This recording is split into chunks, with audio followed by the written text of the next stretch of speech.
number one here, it's another European, Nikola Jokic. Nikola Jokic, I mean, a guy who is probably one of the Serbia. biggest deals in the drafts ever, right? Denver Nuggets, they essentially take an unknown and they get one of the best players that they've probably ever had, one of the most versatile centers we've seen up to the league in his career at this point for any center 5 years into this league. The things Nikola Jokic does, both on and off the ball, are obviously just almost unheard of for a center. He just has an amazing, uncanny passing ability. But Incredible. I'll pass it to you first, but definitely there's still room again for Jokic to improve his game as well, which does open the room for 2 and 3. And it just puts so much emphasis on that conference finals appearance where Nikola Jokic really just took the reins this year because of what he helped the Denver Nuggets do. The fact that not only they made it there, but he was such a crucial part of it. The fact that multiple times they were down 3-1 and they rallied that team between him and Jamaal Murray to come up. We know he's the leader. We know guys love him. We know he's hard-nosed. We know he doesn't give up. And you can't ask for much more. I mean, as much as skill, as much as all these elements are part of sport, heart is a huge element to it. And clearly Nikola Jokic has an endless heart. So, I mean, that's something that alone is giving him the number one spot this year. If it wasn't for the playoffs, I don't think he'd be at the number one spot. I agree. With that being said, it's not just this playoffs. He's been in the playoffs twice, this year, last year. Yep. Both years, he's done fantastic. Yep. He's one of the only players that raises his game to another level in the playoffs. Yep. Defensively, offensively, his numbers only go up. You might let him go, he's a regular season 20 and 10 guy. Okay, great. But then you factor in 7 assists. And that's not just a 1 year thing. That's something he's been consistent in. 7 assists per game, puts him in the top 15, top 10 potentially every single year in the league. Not at centers. He's the best passing center in the league, easily. But then when he gets to that playoff position, he's actually able to step his game up. He hits the three-pointer from a high rate. He plays hard-nosed defense. In the playoffs, he's easily 24, 25 points per game when it actually matters. With that being said, he doesn't need to have 25 points per game during the season because Denver's a deep team. He just needs to sit there and hit his shot that when he's open, play that hard-nosed defense and move that ball around. But he's proven that he can step it up whenever he needs to. Yeah, I mean, just to reiterate how great he is too, I mean, you have to remember the Denver Nuggets at the time had Jusuf Nurkic as well. And they decided to trade him away because how good Jokic is. Exactly. Because they knew at the end of the day, Nurkic's ability would overlap with Jokic's, and Jokic's ability is just so great that why would you ever give that up? They knew what they had, and they had to go all in on him, and clearly it paid off. I mean, before we keep just ranting about how great he is, I guess a couple of moments, like I said, where maybe there is room for those guys to come in as yes, Jokic does have the ability to hit the three, and he does do it a bit better in the playoffs. But I mean, he was only 30% in the regular season, where with a guy who takes as many of them as he does, you obviously hope he could improve that a bit. You want him to be over 35% because you don't view him as a center, like you said, you view him as a player. So you definitely want him to be able to hit it a bit more consistent, but I don't think that's out of the ability for him at all. As well, on top of that, I mean, he is a guy who, in terms of real plus minus, he was pretty low. He was 45th among centers last year. Yeah. So that's like when he's on the court, is he contributing that much? You do put into question, but at the same time, we know he's on the court, he is contributing.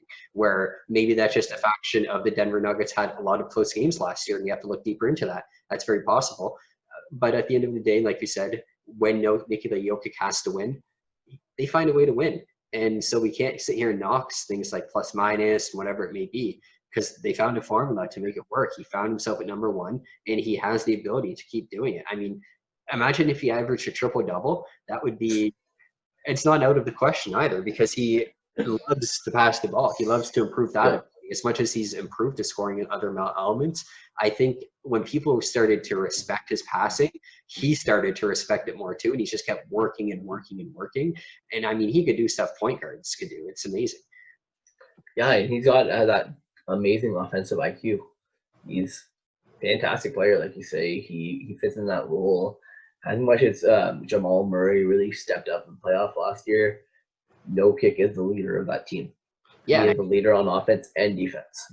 And it's same thing with Embiid, like I said, same thing with Towns, same thing with Nurkic. Hit the free throw amazing, and when you're in the playoffs, you're going to get a lot of free throw shots, especially late in the games. Yeah. And you want a guy who shoots 80%. When you have a center who does it, I mean, you're not going to complain because you know that guy has the ability to bump around and to force a foul and to get you those 2 points when you need it, get you those easy 2 points, whether it's to stay ahead, get ahead, or to come back from behind and start a run. Jokic has the ability to slow the ball down, move it around, hit the three, do everything. Yeah. And that's just what he is. He's just the most versatile center. He found the ability to win. And like I said earlier too, if one of these guys find themselves on either in an NBA final or they win an NBA championship, it'll change. It will. But until then, if they all stay as they are, I think Nikola Jokic probably stays number one next year as well, to be honest. And given his age, it's very likely. Yeah. All these guys are in that age category, but he's been the one that's been proven at this point. Compared to the other guys that are in the same age category, they haven't proven in the playoffs yet. He's been tried, tested, proven. Unless, like you say, one of these guys wins a finals or even gets to the finals again. Like I think if someone like Ayton wins the final 6 year even, he can jump up all the way up. That's how close all these guys are. But with that being said, Jokic has clearly stepped up with his consistency. Even if he ever does drop out of the number one spot, I think he'll be a number 2, number 3 top center the rest of his career. I'm looking at someone like Tim Duncan, but with less of a defensive presence, but with a much better flow of the ball on offense. It's like a mix of Pau Gasol in him almost. It's fantastic. I don't think Pau can see the court the way Jokic does. I don't think any big really has. Yeah, I mean, and if you did happen to listen this far, or if you even just watch Jokic's number one and you haven't watched how good he is, I mean, just go watch guys no-look passes. You will never see a center do the things this guy could do with the ball. It's crazy. And think a 7-foot Steve Nash. Exactly. And I mean, like I said at the start the Jokic rant too, one of the biggest draft steals ever. He was picked, I believe, 41st overall. That's crazy going back to think about. And just the ABA players, they just do not get respect. There was another kid out of Chicago this year who I believe is a power forward. He went 36 overall. I forget his name. Very similar game to Jokic, where, again, these ABA guys, they're playing with grown men. The Euro leagues are actually very high level. And not only that, they're very skill-based. That's what it is. These guys learn very on ball, good ball handling, like I said, learning how to facilitate it. And they come in, and even though they might not be able immediately to, let's say, put up 15 points per game, they get 5 minutes because they don't do things wrong. They know how to facilitate. They know how to stand out. And that's really what are setting a lot of these ABA players apart as well. They come in as men, whereas a lot of the college players are their kids. Yep. They've been playing as men for a long time, and it really goes to show whenever they get into that mindset.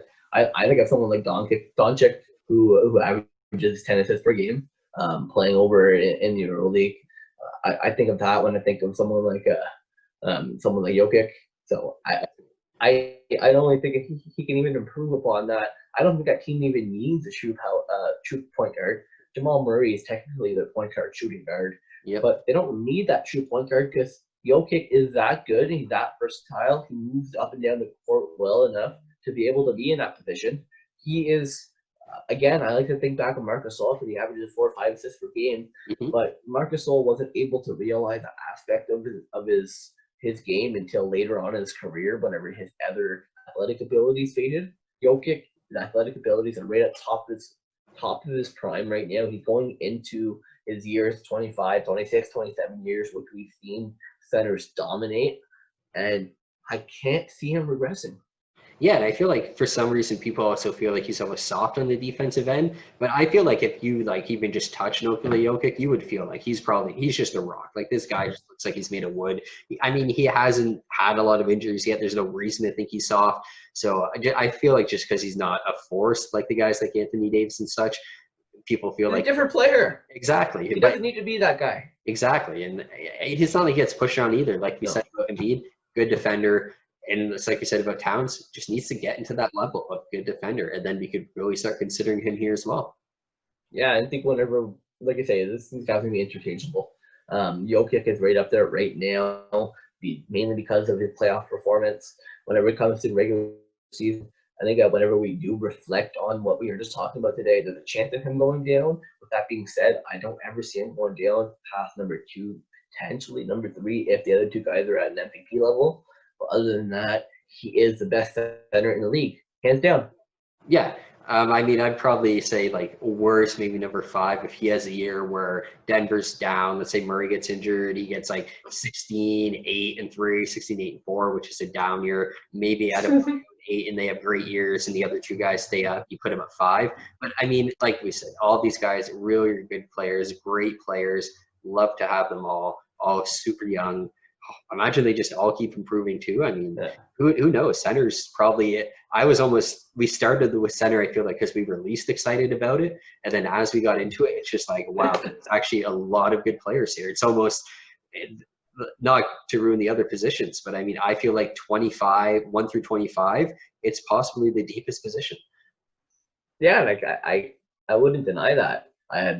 Again, I'm a diehard Toronto fan, and the people that we have in Toronto didn't even make neither one of our top 35 lists.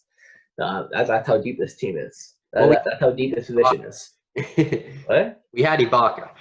Well, like, no, yeah, he's a former Toronto player. Oh, you're thinking on Toronto right now. Right. Aaron Baines, Alex Len, and Chris Boucher, if he's considered a center, did not make our lineup, and now we're talking about a 50 to 55 win team whose starting center is still not considered a top 25 player in this league.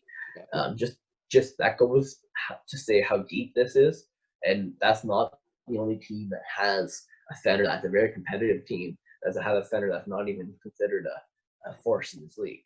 Yeah, the LA Lakers, they don't have a center that's considered a top 25 center anymore. So I see this position as being very deep. I do see it as anywhere past from essentially 20 onwards can be very interchangeable as long as you have that defensive presence who brings that certain mentality to your team. If you have the other positions stacked up, you're okay. But it's definitely something that there's a lot of up and comers, and I'm very excited for the position. Yeah, me too. I mean, even as the league almost transitions a lot, where yes, we just have a lot of big centers, we have a lot of small ball centers now too. So it could be exciting to see guys like PJ Washington, even, who is a power forward last year for Charlotte. But if they play Bridges as the power forward, they can move Washington to center. He's a great player already. He could easily make this list. A couple other guys, again, at power forward, I could think of in a similar position where if they end up moving to the 5 more permanently, you could easily see him here. Again, Christian Wood, we put him this year. Easily could be interchangeable 4 and 5. Put him on another list. Who knows where he ends up, but if he's on a 4. So always fun to have those interchangeable positions too. But that being said, congrats, Jokic. You are the top center in the league. Yes, if anyone ever gets to show him this, we congratulate you on becoming the first annual AMSE top 25 #1 center of the year. We will send you some type of award if we ever see you. It will honestly probably just be like a pack of fruit gushers or something. Let us know what you like, though. We'll hook you up. Canadian snacks. Get you a Joe Louis. Only one, though, not a box. We're not rich. Joe Louis. I love it. It's a perfect way to end it. Have a good day, folks.